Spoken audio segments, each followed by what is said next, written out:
Sahabat-sahabat Dinarji Power Tips, bersama dengan Dinarji Indonesia, masih bersama saya Daniel Wibowo. Kali ini kita akan melanjutkan beberapa episode yang lalu pernah membahas tentang VUCA, ya, bagaimana mindset yang harus dimiliki seorang leader terkait dengan VUCA ini. Nah, episode kali ini dan beberapa episode ke depan kita akan membahas tentang bagaimana sih si mindset ini diturunkan menjadi behavior-nya dalam kehidupan sehari-hari. Si leader ini harus ngapain, gitu ya. Saya bersama dengan konsultan Dinarji Indonesia, Vera Maringka. Hai Bu Vera. Halo semuanya, salam sehat. Ya, salam sehat semuanya. Semoga tetap sehat dan tetap agile. Katanya sih begitu kan ya.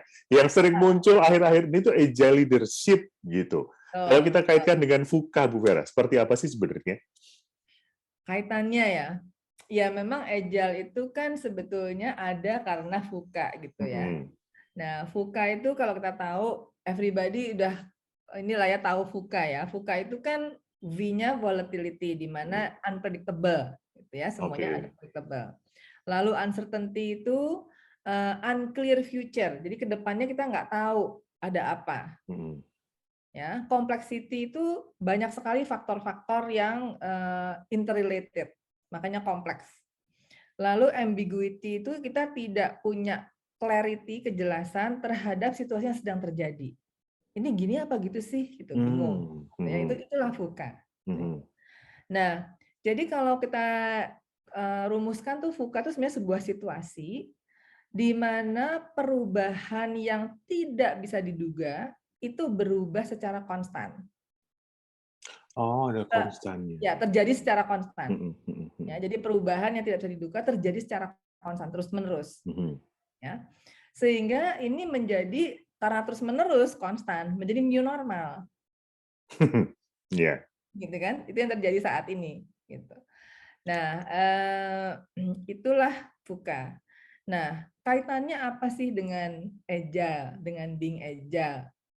Nah, kalau kita bicara mengenai VUCA, itu yang harus dalam menghadapi VUCA, apa aja sih yang perlu kita hindari? Ya, yang perlu kita hindari itu kan being traditional. Ya, jadi kekeh sama yang kemarin-kemarin tuh udah jalan kok, ya kekeh gitu terus. Sementara situasinya dulu mungkin nggak VUCA, sekarang VUCA. Nah, ini kan jadi nggak match. Lalu juga approach yang dilakukan di sebuah perusahaan itu mungkin juga sudah jadul, udah kuno, udah nggak lagi bisa dipakai untuk menghadapi VUCA. Kalau dulu ekonomi krisis itu terjadi 10 tahun, 9 tahun sekali, sekarang terjadinya 3 tahun sekali. Itu kan menjadi berbeda dong, strateginya harus seperti apa. Day to day work-nya harus seperti apa. Bikin strateginya harus gimana. Itu nggak bisa lagi sama. Nah, impact terhadap situasi ini tuh apa aja? Nah, kalau kita lihat ya impact-nya, itu kan orang menjadi anxious. Gelisah. Khawatir, takut gitu. Exactly ya, takut tuh ya. Lalu karena mereka gelisah, maka mereka menjadi demotivasi. Ya, kerja itu iya nggak sih ya? Karena bingung, anxious, otomatis jadi demotivasi. Karir nggak jelas. Ya, kalau dulu karir path tuh kelihatan jelas, kalau sekarang tuh iya apa enggak ya? Besok masih kerja di sini apa enggak ya? Masih ada nggak nih company gitu. Ya, itu menjadi pertanyaan terus-menerus. Lalu transformasi yang terus-terusan berubah. Ya, sehingga kan dia menjadi bingung, ya, menjadi tadi anxious lagi, kembali lagi. Nah, situasi ini juga menyebabkan kemungkinan orang membuat decision yang salah itu menjadi tambah besar. Ya, karena kan uncertain, nggak semuanya tuh nggak jelas, ya, nggak pasti. Jadi kemungkinan salah ambil keputusan itu menjadi lebih besar. Terjadi ya. Kan? Atau either dia salah ngambil keputusan atau nggak berani ngambil keputusan. Ya kan, ditunda, sehingga makin ambiguous, makin bingung. Ya. Nah, ini juga di perusahaan kalau kita ngomong inovasi, ini juga jadi bingung. Ya, long term plan, inovasi itu menjadi pertanyaan. Setelah sekian lama ini masih on apa enggak sih? Masih benar apa enggak sih? Mhm, Gitu. mhm. Ya. Dan juga culture perusahaan. Jadi pertanyaan juga di sini. Masih cocok nggak sih culture perusahaan kita ini menghadapi VUCA? Oke. Gitu, ya. Kadang-kadang nih nggak align, nggak ketemu. Gitu, Mhm. ya. Nah, kalau kita lihat dari tadi nih, impact dari VUCA itu, ya, itu kita bisa lihat bahwa yang kena impact sebetulnya people. Oh iya, betul, Betul? Ya kan? betul, Yang demotivasi siapa? Kan people. betul, Ya, yang anxious siapa? People. Yang nggak jelas karirnya siapa? People. betulnya. Nah, yang capek mesti fighting terus.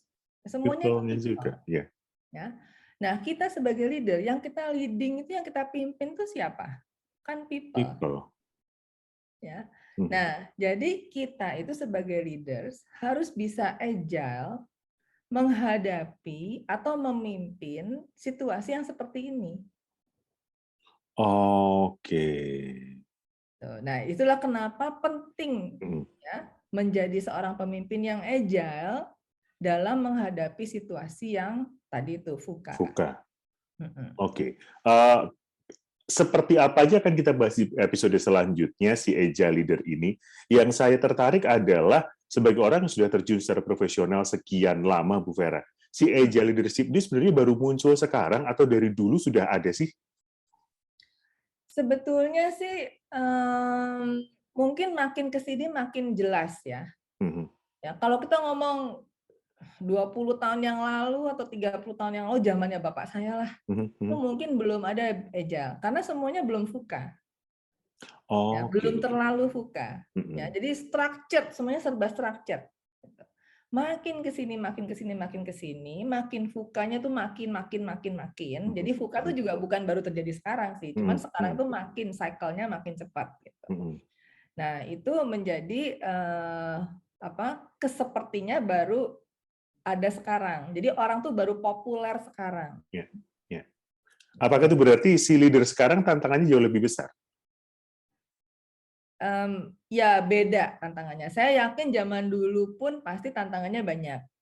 Ya, tapi berbeda. Tantangannya nggak sama dengan being agile. Tuh.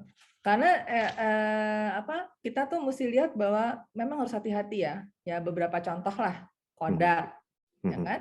Kodak tuh 120 tahun leading the market. Mereka sudah berinovasi dari still picture jadi motion picture, black and white jadi color. Udah mhm, banyak inovasi yang mereka mhm. lakukan. Dan in fact sebetulnya mereka tuh yang pertama kali menemukan digital kamera. Oh. Ya, ironisnya adalah mereka bangkrut gara-gara digital kamera. Iya, jatuh karena apa namanya, digital kamera lebih laku kan? Iya, iya. Padahal yang menemukan digital kamera tuh mereka, cuman karena company-nya nggak believe, mereka nggak mau invest. Oh, I see. Yes, orang lain akhirnya yang duluan gitu ya. Jadi sepertinya duluan. Itulah Bagus kenapa kenapa? penting ya menjadi seorang leader yang agile. Iya, Oke, ya. menarik ya. Melihat bagaimana kondisi sekitarnya, tantangan yang dihadapi dan dampak kepada manusia-manusia yang ada dalam timnya, itulah yang membuat seorang leader harus menjadi agile. Nah, seperti apa sih sebenarnya agile leadership itu akan kita bahas di episode selanjutnya. Bu Vera, terima kasih. Yes, sama-sama. Terima kasih juga sudah mendengarkan. Sahabat Dinasti, terima kasih. Kita ketemu di episode selanjutnya. Sampai jumpa. Sampai jumpa.